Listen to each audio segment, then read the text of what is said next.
Та subscribe дарж суугаа захиалаарай. Мөн хонхон дээр дарснаар дараагийн шинэ бичлэг ороход танд мэдэгдэх болно. Чихэна.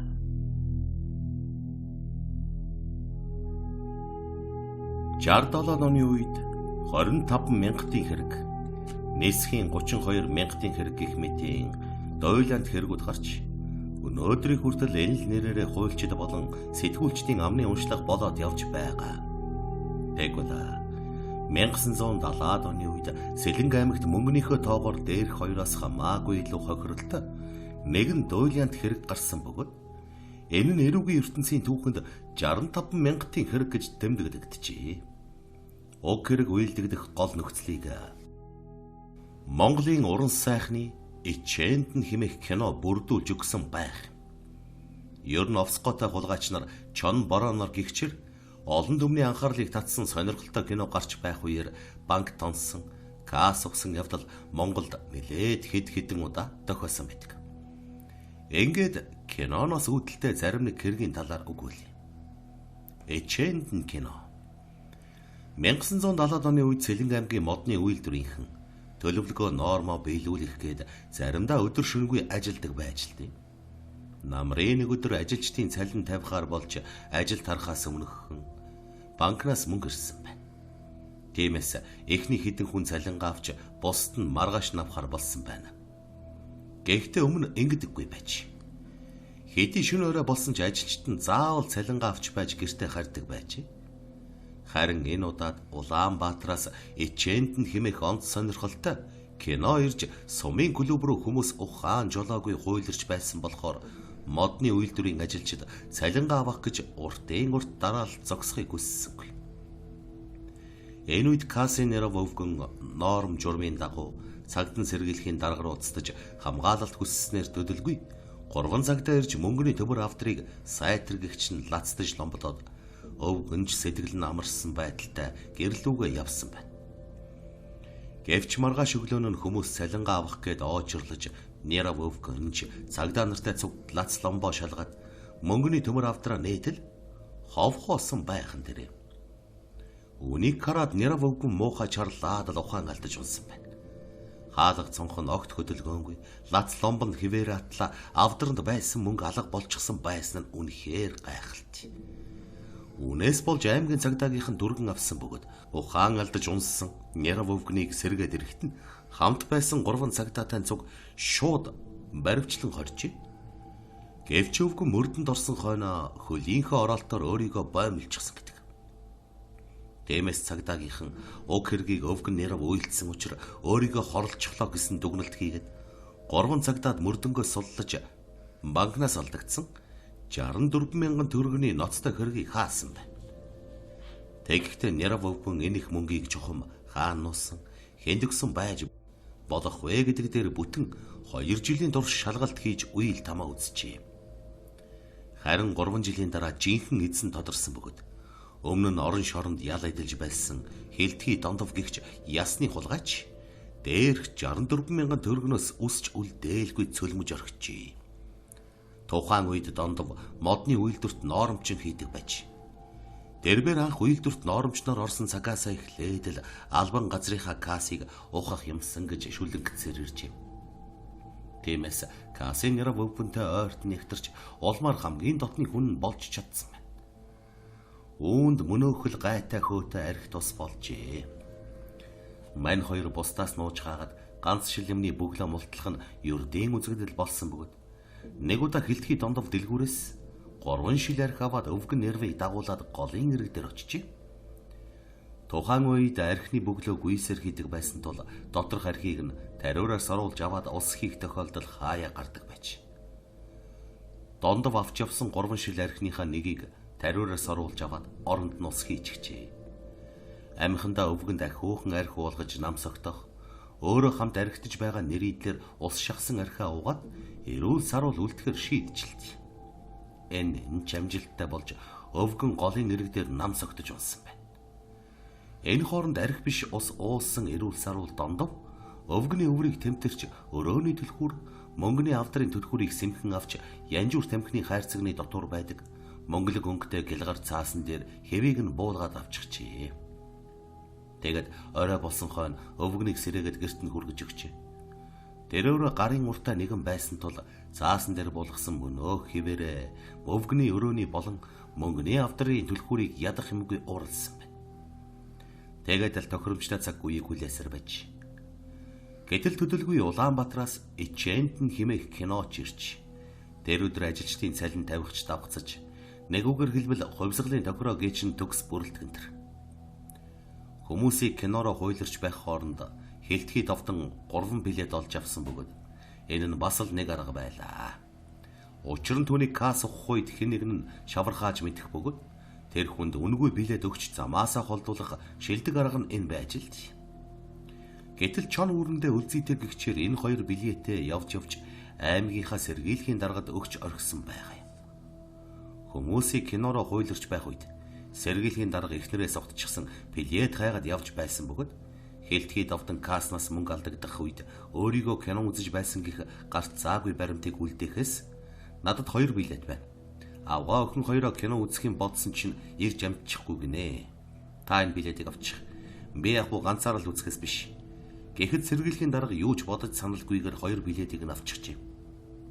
Тэгээд довтон сэргийлэхийн даргатай цуг клуб руу шахацлан орсон бөгөөд төдөлгүй сэмээрхэн буцаж гараад клуб руу ажлынхаа ойролцоо өртөл харанхуйд хэмж харагдсангүй. Үүдний жижиг хүртэл кино үзэх гээд албан газраа хаяад явчихсан байсан хилтгий довтонд сайхан завшаан болжээ. Тэгээд л өөрийнхөө урлсан түлхүүрээр нэрв өвгний өрөөнд саадгүй ороод мөнгөний авдрыг саадгүй онгойлгоод бүх мөнгийг нь тэр чигт нь хамчихсан байгаа юм. Хожим тэрбэр би ёстой тэнэг 64,000 төгрөгнөөс ердөө 4,000-ыг нь авахд л болох байлаа. Тэгсэн бол цагдаас эргэлэх болж сүйд болохгүй байсан юм. Банкнаас 4,000 төгрөг дутуу тоолоод авчихж гээдэл өнгөрөх бай. Шунал гэдэг хүнийг шулан болгочих юм даа гэж гасалж байсан гэдэг. Довдон ердөө 20 минутын дотор хамаг мөнгийг нь хамдгаа хамаад нуудгаа нуугаад кино тарах үед сумын клуб руу өмхөмгүй хурдалжээ. Тэгэд хамгийн гол нь сэргийлгийн даргад харагдахыг хичээж дүүний клубээс эхнэрийн хамт гарч ирэхэд нь өмнөөс нь тосч очоод алив танд тамхи байна уу? Үнэхээр гоё кино байна шүү. Гэхэд цаатах нь ёстой сайхан кино байна. Харгас дамби жагч ёстой болгож тавилаа да. Гээ түүнд янжуур гаргаж өгчээ. Маргааш нь модны үйлдвэрийн ажилчид цалингаа авах гээд оочрлож байх үед 64,000-ын эзэн болчихсон хилтгий довтон огт бодож сансан юмгүйгээр цалингаа авах гээд тэдний дунд гөлөлцөж зогссон гэдэг. Хожим тэрбээр шоронд очсон хойно өөрөө хамаг мөнгийг нь хамчихсан мөртлөө цалингаа авах гээд оочрлож зогсохдоо би инээд алдчих гээд ерөөсөө болж өгөөгүй. Хоосон авдарнаас цалин гордоо зогсож байсандаа би ичих шиг болсон. Гэсэн ч би ингэж зогсох хэрэгтэй байсан юм. Тэнд байсан хүмүүс зайлуулмуу довдон ч гэсэн цалингаа авч чадалгүй дээрэмчинд хамаг мөнгө алдчихлаа гэсэн ойлголттой болно шүү дээ. Хэрвээ намайг цагдаа нар сэжиглээд байцгаана гэмээр юу ярьж байгаа юм бэ? Би хэрэг гардаг өдөр цалингаа авах гээд бус дээн л адил оочрлож байсан. Хэрвээ би тэрийг мөнгийг авчихсан бол юу боллоо гэж цалин төдийхөнд оочрлож зогсох юм бэ гэж мэлзэг санаатай байсан. Гэвч 3 жилийн дараа бүх юм өнгөрсөндөө гээд санаа алдаж суусан гэдэг. Цагдаагийнхан өвгөн нэрвийн амиа хорлсон явдалд их эхэн ач холбогдол өгч цаана хэн нэгэн хүн байна гэдэгт эргэлдсэнгүй. Тэгэд гүйцэтгэх ажлын шугамар өвгөн нэрвийн ах дүүс хамаатан садан ойр дотны найз нөхөд дээр хамаг анхаарлаа хандуулсан байна. Эдний тоонд өвгөн нэрвтэй байн гариг хувааж уудаг байсан хилтгий довтонч бас орчихжээ. Ингээд түүнийг 3 жил шахам нууцаар мөрдсөний эцэст жинхэнэ хэргийн эзэн болохыг нь хөтөлбөргүй тогтоосон байна. Цагдаагийнхан хилтгий довдонгийн хэрхэн идэж ууж, эдэлж хэрэглэж, зарж үрж байгааг жил жилээр нь тооцох. Аймаг төв хот хүрээ орох үед нь хойноос нь сэмхэн дагах зэрэгэр 3 жилийн турш хараандаа байлгасан гэдэг. Тэгэд ёстой л дээр үгүүлсэн Ичээнд нь кинонд гардаг шиг хилтгий довдонг Ичээндээ тансаглалт нь жаргаж байхад нь баривжилжээ.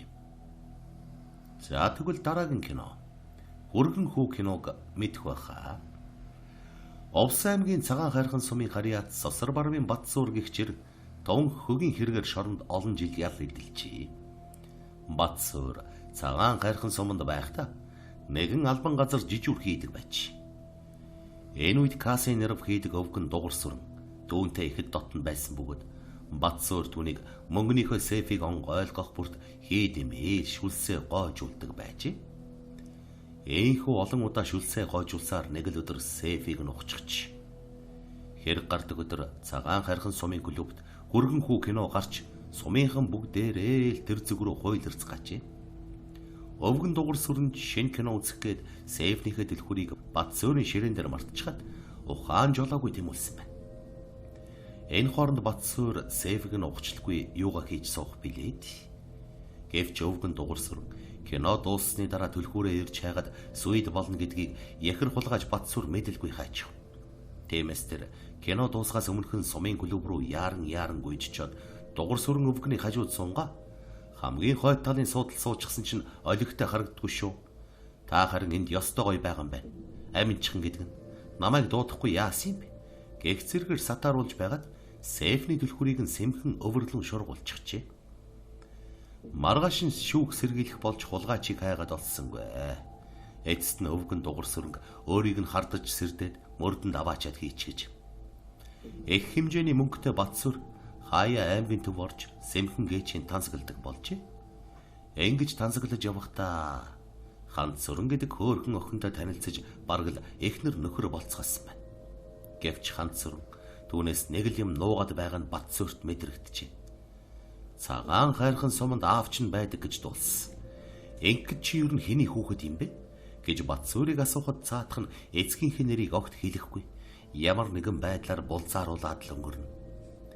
Энэ хооронд дугур сүрэн өвгөн мөрдөнд суусаар л. Тэгэд жил гаруй мөрдөгдсөний эцэст түүнийг яллах шүүх хурал аймгийн төв дээр болжээ. Энэ үед Батсуур Ханц сүрэн хоёр бараг нууцаар гэрэлчгээд байж. Тэгтэл нэг өдөр Ханц сүрэн би чамаас эцгээ алийн болгон нууж явах вэ?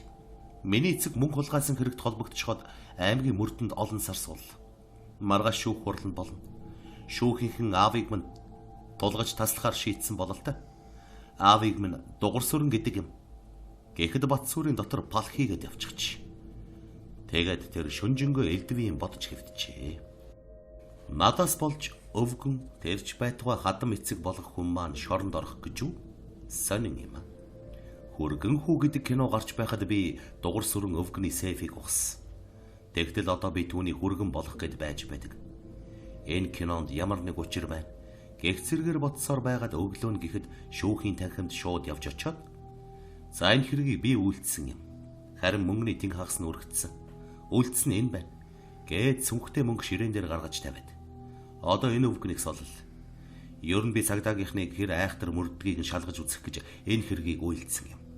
Гэтэл тэд ямар ч гэмгүй өвгөнийг ял зэмд унгаж хохирох гэж байна. Алив миний хоёр гарыг гавлаатах гээд гараа сарвалсан гэдгээ. Энэ үед түүний эхнэр болох Ханц сүрэн чи нэр үнэн хэлж гин үү? Эсвэл миний эцгийг хэрэгээс аврах гэж ийм юм сэдв үү? Гэж уйлан хайлахад Батсуур. Үнэ. Харин Ханц сүрэн минь чи намайг их мөнгөтэй баян хүн гэж бодсон бол уучлаарай. Би засгийн мөнгөөр л туйлж явсан юм шүү дээ. Чамд одоо намайг хайрлах өчүүхэн сэтгэл үлдсэн бол шоронгоос гаран гартал хүлээгээрэй. Би чамд хязгааргүй хайртай даал хэрэгээ үнэн зөвөр мэдүүлж байна. Хэрв би чамтай уулзраагүй бол шүүх цагдаагийнхан эцгийг чинь золионд гаргах байл. Одоо эцгийг аваад эндээс яв гэсэн байна. Батсуур 10 жилийн ял авсан бөгөөд түүнийг шоронд байхад эхнэр Ханц сүрэн байнга эргэж тойрдог байжээ. Энэ хугацаанд Батсуур Ханц сүрэн нар хоёр ч хүүхэдтэй болсон гэдэг. Цогттой аж кино 1960-ад оны үед Өвөрхангай аймгийн Хар хорин сумын клубт цогттой аж кино анх гарч тус сумынхан тэр зүг рүү ухаан жолоогүй тэмүүлснээр цэвэг жав бамбрууш хэмээх хоёр хулгайч суман даал толгойцогдөг байсан гурилын үйлдвэрийн склатыг цөлмөж орхисон гэдэг. Гурилын үйлдвэрийн склатанд гурилнаас өөр юу л байв гэж хэмээн бодож болохгүй.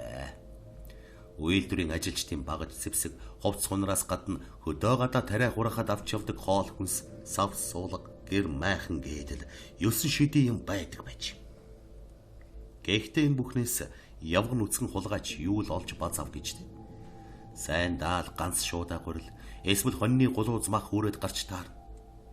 Харин дээрх хоёр хулгайч тэсвэр аргаар хулгай хийжээ. Бамбруушин тухайн үед гар хорны сангийн аж ахуйд зээл 130 машин барьдаг байсан бөгөөд мань хоёр гурилын үйлдвэрийн складны хаалганд машина тулгад зогсоож байгаад гартаа таарлцсан бүхнээр твшийг нь дүүргэж орхисон гэдэг. Уг нь хэрэг гардаг өдөр мань хоёрт гурилын үйлдвэрийн складыг тонох талаар ямар ч бодол байсангүй. Тэгтэл шинээр ирсэн цогттайч кино мань хоёрын төрөлхийн хумсламтгай хуруу гарыг загтнуулж орхисон байгаа юм. Гэвч цогттайч кинон дээр хулгайч хүний хуруу хумсыг загтнуулаад байх ямар янзын хулгай зэлгийг гардаг билээ. За байз юу билээ? Нэр. Цогттайжийн цагаан байшинг гүш хааны цэргүүд шатаах үеэр хоёр итгэхэд алд ч юм уу, мөнгө ч юм уу нэгэн булаацалдаад байдаг. Үүнийг л хулгай гэхгүй бол өөр хулгай зэлгийн бараг байхгүй дээ. Тэгээд ч цэвэгж ав Бамбруш хоёр өнөө цагийн мангар бацаанууд чиг кино төдийхнөөс санаа сэтэл авч гэмт хэрэг үйлддэг жижиг гарууд биш. Өмнө нь орон шоронгоор яваад үзчихсэн хулгай хийхээ хөрвөл хэмбэг байгаарч заалгаж зуруулаад байдаггүй том гарууд байж. Хамгийн гол нь мань хоёрыг кино үзэхээр сүмийн клубт орж ирэхэд зөвхөн шөнө оройн цагаар л гурилын үйлдвэрийн складыг манаж хондог онгоон Батсүх гихч хэнэггүй кино үзэхээр ирчихсэн байж. Тэрээр кино үзэх 3 цагийн хооронд хэн л склад ухчихв гэж. Тэгээд ч хулгайч нар үүр шөнийн заагаар л хулгайд гардаг. Ганц кино үзэхэд юу яадгийн гих мэтээр өөртөө чөлөө олгоод цогттайч киноны үйл явдал донд давхиад орчихжээ. Бодвол өөрийгөө цогттайч юм уу арсан тайжийн дүр даваач иж тавиа байлгүй. Харин цэвэгж ав Бамбруш хоёр кино үзэхээр ирсэн түүнийг хармагцаа. Шөнийн цагаар складнасаа хохворч өгдөггүй нөгөө онгоон чин тэр сууж байна. Хоёулаа энэ сайхан боломжийг ашиглая. Онгооныг ёстой онгойтлон цөлмий гэж ярьж тохиролцоод гарч одчих. Тэгээд мань хоёр сумын клубын гадаа сойлттой байсан зээл 130 машинаас агаад шууд л гурилын үйлдвэрийн склад руу манаргасан байна. Очоод цоожиг нь онгойлгох гэж сүр бадруулсангүй. Өндөр том модон хаалгыг нь машинаараа шууд дайрч ивдээд л гартаа таарлцсан болгоныг ачиж гарчээ. Бүхэл бүтэн айлын гэр тавилга хэрэгсэл өлхөн багтдаг зээл 130 машины твшин дээр шуудата гурилаас эхлээд шуузалсан мах 5 хантай гэрийн мод тарг сүний том цагаан төмпөн гээд 9 шидийн багтсан байх жишээт. Ёстой л онгоон Батсүхийг онгойтол цөлмөж орхисон байгаа. Харин энэ үед онгоон Батсүх холоороос хулгай хийгч хүн хийгээд хотыг эргэн гитгч чон хоёрын элт бие дүр төрх нь өөр боловч эдхий хүсэх сэтгэлийн агаар нэгэн буй химээсэн цогттайжийн үгийг сонсоод цоглог дүрийг нь бишрээд сууж байсан бизээ. Эсвэл тун удалгүй өөрийнхөө балархыг зөнгөөрөө мэдрээд арслан тайжийн толгоогоо тастуулж байгаа хэсгийг үзэж суусан ч байж мэд. Цэвэгжав Бамбруш хоёр хашир хулгайч ям гэлсэндээ машиныхаа дугуй мөрийг мэдэгдүүлэхгүй тулд бүтэн шуудаа гурил задлаад склад хаваар нэг цацж орхижээ. Гэвч гурилын хулгайч баригддаг гэдэг шүү дээ. Цагдаа нар тэрхүү цацсан гурилыг нь хамаж аваад дугуй мөрийг шинжлээд гаргаад ирэхээ муухан мэдэх байлгүй. Тэгээд чинь хэрэг дээр сумын хэсгийн төлөөлөгч мэтийн жижиг бүрэлдэхүүн биш. Өвөрхангай аймгийн цагдаагийнхан бүрэн бүрэлдэхүүнээр ажилласан гэдэг. Тэд ямар ч гэсэн зээл 130 машины дугуй мөр болохыг тогтоогоод хар хорны автобазын бүх машинд үзлэг шалгалт хийсэн байна. Бамбруш Сэвэгжав хоёр машина ухрааж байгаад складны хаалгыг эвдэж онгойлгосон тул арын твшин жаахан эвдэрсэн юмсаж. Тиймээс Бамбруш бусдад хараа хуулахгүй тулд эвдэрсэн тэрхэн хэсгийг нь шинэ банзаар нөхөөд эжилхэн өнгөөр бодчихжээ.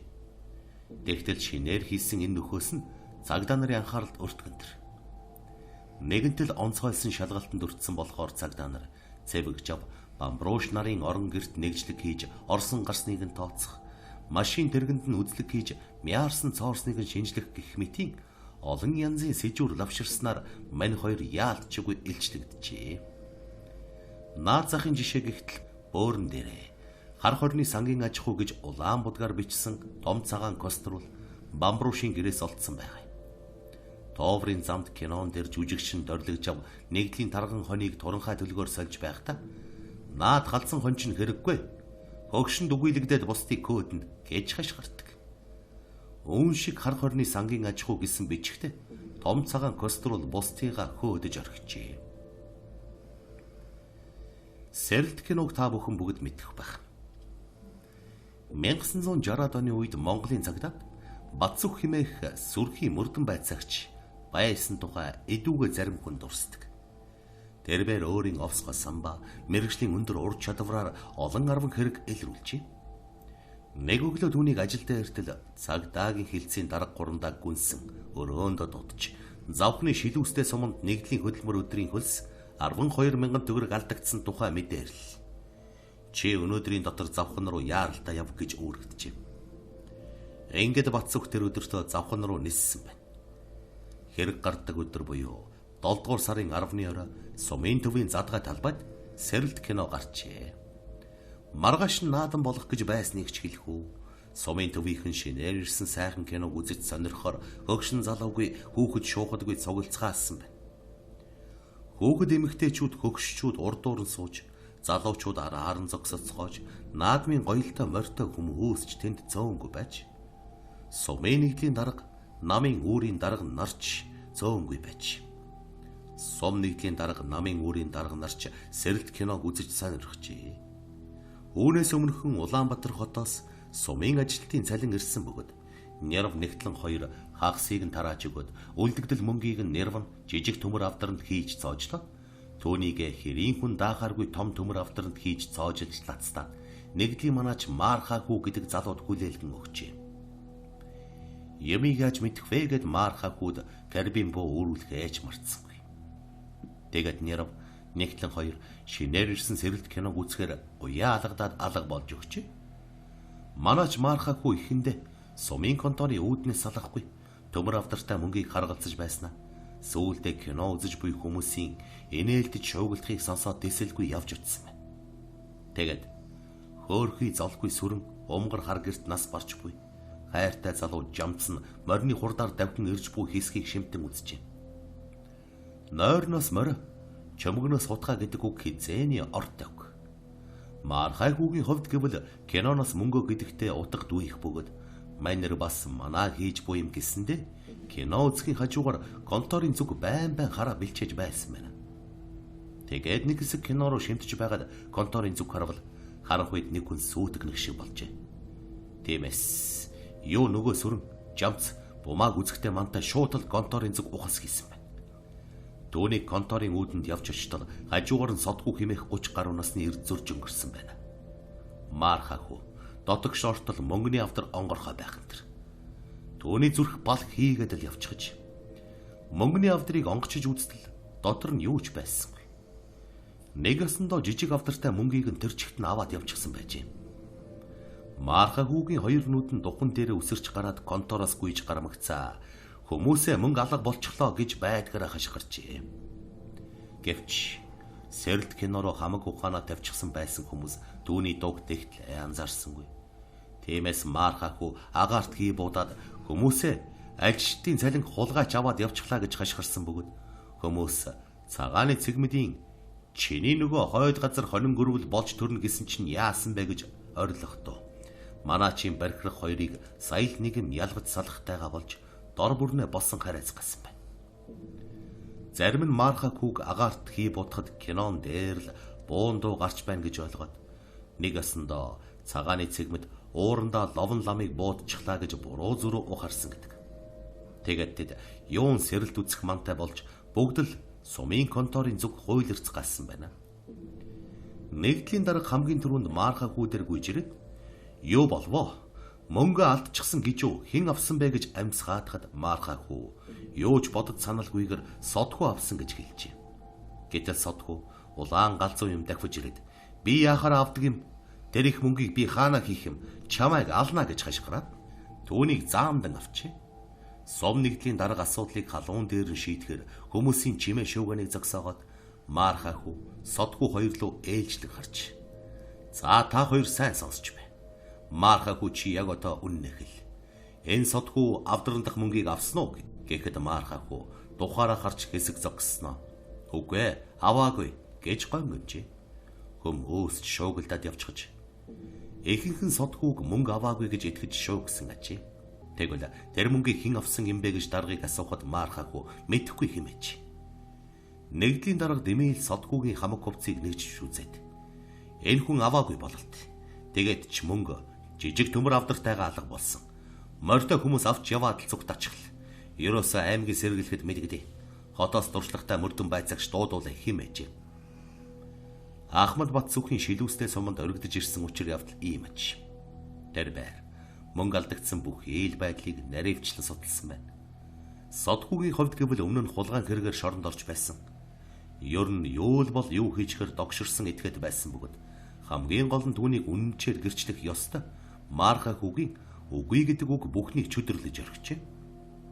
Хэрвээ Мархаху содхүү надтай конторын үүдэн дээр таарлцсан гэд хэлчихсэн бол асуудал өөр тийшээ эргэх байлаа. Кино гарч байх үед содхүү хаан байв. Мархаху анх содхүүг яагаад хардах болов гэдэг асуулт Ахмад Батцүхийн тархийг гашилгаж эхэлвэ. Тэр бээр нэг өдөр Мархахуг дуудаж уулзаад "За чи яг үннийг гэл. Хэрэг гардаг өдөр содхүү чамтай конторын үүдэн таарсан уу үгүй юу?" Гэхэд бас л үгүй гэж хариулжээ. Тэгвэл чи яагаад анх хардах болсон юм бэ гэж асуухад санаандгүй хэлчихсэн юм. Содхүү намайг алах гэж дайрсан. Би түүнээс үхтлээ айж байна. Энэ талаар би юу ч дуугарч болохгүй хэмээжээ.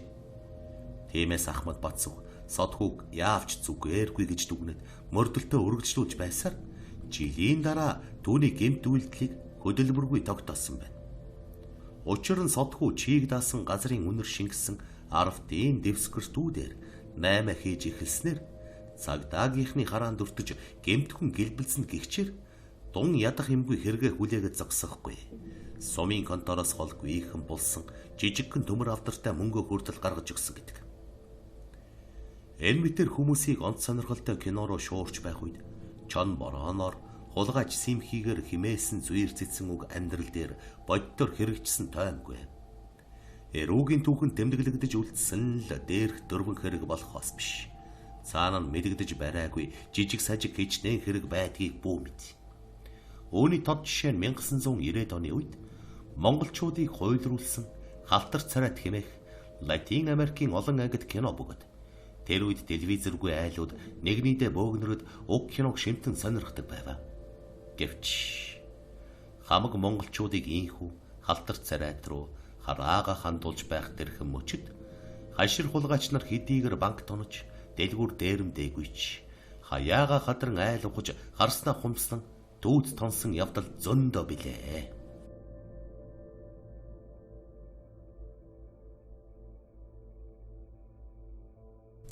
Энэхүү хажиргалтай хэрэг явдал одоогоос хэдэн жилийн өмнө сонгон хайрхан дүүрэгт гарсан ч сэтгүүлчдийн хараанд өртөлгүй нам жим өнгөрчээ. Барууны адал явдал Алаан Хидантай киноны баатруудчиг өвч бүрэн зэвсэглэж явдаг Сүмбэр хэмээх гаж донтой гэмээр нэгэн залууг эргүүлийн цагдаа нар баривчлан саатуулсан байна. Түүнийг баривчилсан цагдаа нар нэгжлэгийн зэвсгүүдийг нь хурааж байхдаа байн бай. Чи ямар хүний захиалгаар хэнийг алах гэж яваач нинү гэж байцааж байжээ. Америкийн алдарч жүжигчин Арнольд Шварценеггерэс дутууг зэвсгэлжсэн явсан. Сүмбрээс эхлээд цагдаа нар айнж их үзэж байснаа сүүлдээ түүний яриаг сонсоод хөхрөлдөж эхэлсэн байна. Эрхчлүүд нийгмийг цогцлоож буй их оронд маань энэ байтугай хачин юм тохиолдох болсон нь нууц биш. Ингээд сүмбрийг баривчилсан цагдаа хэрхэн хүүрнсийг сонирхно. Та нараа өвч бүрэн зэвсгэлсэн сүмбэр хэмээх залууг хаанаас яаж баривчилсан юм бэ? Тэр өдөр бид нэгдүгээр хороолол хар хорин зах хаваар эргүүл хийж явсан юм л т. Захын гадаа зодтолсон хэсэг согтуу залууг зохицуулахар бид очсон. Гэтэл энэ зодооныг сонирхон харж байсан хүмүүсийн дунд сүмбэр жаахан халамцуу зогсож байсан юм билээ. Бид согтуу залуусыг эрүүлжүүлэхийн машин цуулгаж байтал арх хүнэртүүлсэн залуу ирээд "Манай нэг найз наан чинь баригдчихлаа. Би торгуулийн мөнгийг нүгэ. Түүнийг суллаач." Гэхэд бид түүнээс торгуулийн 2000 төгрөг аваад найзыг нь суллаж явуулсан. Энэ залуу бол нөгөө сүмбэрч. 30-аад минутын дараа биднийг хар хорин зах дээр дахиад ирэхэд сүмбэр найз залуутайгаа арх нэмээд уужчихсан нэг 8-ачинтай хэрэлдээ зогсож байв. Бид тэднийг дахин саатуулж ойролцоох цагдаагийн хэсэг дээр аваач хийж нэгчгэд сүмбэр нь яг л боевик кинонд гардаг шиг төсөөлүүлж хэлбэл Арнольд Шварценеггер шиг хүн өнөмшхийн аргагүй биеэрээ дүүрэн өвч зэвсгэлчихсэн байсан. Адал явдал алан хитантай киноны баатрууд яаж зэвсгэлсэн байдаг билээ. Түүнээс огт дутах юмгүй зэвсгэлсэн байхыг нь хараад тэнд байсан цагдаа нар гайхаж наан чин тесэрч дэлбэрэх зэвсэг байвал түүнийг хамгийн түрүүнд аюулгүй болох гэж шаардаж билээ. Хэрвээ ийм зэвсэг байгаа дэлбэлбэл юу болох нь ойлгомжтой. Азар ийм зэвсэг байгаагүй. Ерөн түнд галт зэвсэг байгаагүй. 20-од төрлийн мис буюу хүйтэн зэвсэг гарч ирсэн. Ийм олон зэвсгээр юу хийх гэж явсан юм бол? Сүмбэр өөрөө энэ бол зүгээр л миний хобби. Марк цуглуулдаг хоббитэй хүн шиг би хутга мис зүүж явах дуртай гэж хэлсэн. Ер нь хуулийн практикт ийм хоббитэй хүн тааралдаг юм болов уу? Хэн мэдхэвч би анхудаага ийм гаж донтой гэмээр хүнтэй тааралдаж байна. Ангийн буу хутга цуглуулдаг хүмүүс байдаг шүү дээ. Тэд бол өөр хүмүүс. Тэдгээр хүйтэн зэвсэг суран бүс зэрэг өөрөө хийсэн байсан гэлөө. Тэдгээр хутга мисийг хаанаас авсныг нь асуухад би өөрөө хийсэн юм а гэж байсан. Бүр урт нарийнхан туйлзуур сэлэм шиг болтлоо сундаг хутга хүртэл байсан шүү. Энэ нь гар хийцих байсан. За яг гарын уртаа байдаг бач. Харин иймэрхүү аюултай этгээдийг цагдаа болон тусгай албанд хяналтандаа авдаг шиг санагдана. Сүмбэр ийм хяналтанд орсон болов уу? Бид тэр дор нь холбогдох газарт дуулгахад тэндээс хүмүүс ирж сүмбрийг бүх зэвсэгтэй аваад явсан. Өөрийгөө өвч бүрэн зэвсэглэх хоббиг чи юунаас олж авсан бэ гэж түүнээс асуухад 1990-ад оны үед намайг хүүхэд байхад манай байрныхан дандаа байлдаж тоглодог байлаа. Тэр үед Монголд алаан хитантай видео кино дөнгөж нэвтэрч хүүхэд хөгшөдгүй байшингийн подволд чигцэлтэн байж боевик кино үздэг байсан.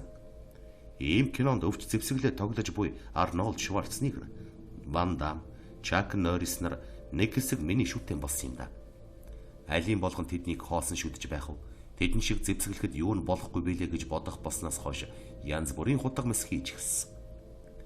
Энэ хугацаанд би янз бүрийн хийцтэй хутга мис олныг хийж заримыг нь зарсан гэж байваа. Гэхдээ тэр дандаа ингэж өвч зэвсэглэж явдггүй гэвэл үгүй. Нэг шин зэвсэг хийсэн үед өөртөө таашаал авах маягтайгаар бүх зэвсгээрээ бие зэвсгэлээд гардаг байж. Түүнээс бос өдөр болгон ингэж явдаггүй байж л тэ. Тэдгээр зэвсгээ арайч ил харагдахаар алч явдаггүй байсан байгаа. Цамцан дээрээ бүрэн зэвсгэлсэн хантаа зөмсөд гадуур нь богино күртэг юм уу цув өмсөх дуртай. Үүнийг гаж дон гэж хэлэхэд хатуудмаар, хобби гэж хэлэхэд зөөлдмөр. Гэхдээ арайч гаж дон биш байхаа. Гаж донтой хүн бол түүнийг байн хэрэглэх юм уу дүүгээрээ хүн айлгаж ичээж таарна шүү дээ. Чамайг иж бүрэн зэвсэгтээ явж байхад чинь хүн дайрвал зэвсгээ хэрэглэх үү гэж асуухад над руу хэрвээ хүн дайрвал би айлгах зорилгоор эсвэл аргагүй хамгаалалт маягаар зэвсгээ хэрэглэнэ. Түүнээс биш гэмт хэрэг үйлдэх хэмжээнд хэрэглэхгүй юм шүү гэж өөртөө сануулж явдаг. Тэгээд ч би эдгээр зэвсгийг байн авч явдаггүй. Цагдаа нар намайг баривчилдаг тэр өдөр би халамцуу явсан нь үнэн. Харин урд нь голдуу цоо ирүүл үедээ л бүх зэвсгээ авч явдаг байл гэж мэдүүлж байжээ. Мань залуу хар багасаа янз бүрийн зүйл задалдаг, эргээд угсардаг хоббитэй хүүхэд байж. Тэгэд жаахан том болоод буу хутга мисний зохион байгуулалтыг сонирхон задалж яваанда хийж эхэлдэг болсон байгаа юм. Тэрч байтугай буу зэвсгийн задарга бүдцийн тухай гадаадын сэтгүүл цуглуулдаг болох нь тогтогцсон. Тусгай албаны хүмүүс түүнийг авч яваад яасан юм бол энэ талаар дуулж мэдв үү? Хэд хоногийн дараа надтай тааралцсан л тусгай албаныхан чамд ямар арга хэмжээ авсан бэ гэхэд энэ тухай ярмааргүй байна. Хинт ч юу ч ярихгүй байхыг тэд над хатуу анхааруулсан. Тэд надтай уулзсан. Хийсэн зэвсгүүдтэй минь танилцаж шаардлагатай зүйлүүдэд асууж байсан. Тэгэд зохих анхааруулга зөвлөгөө өгсөн. Үүнээс бусдыг би биш, тэд л мэдэх хэрэг шүү дээ гэж хэлж байл.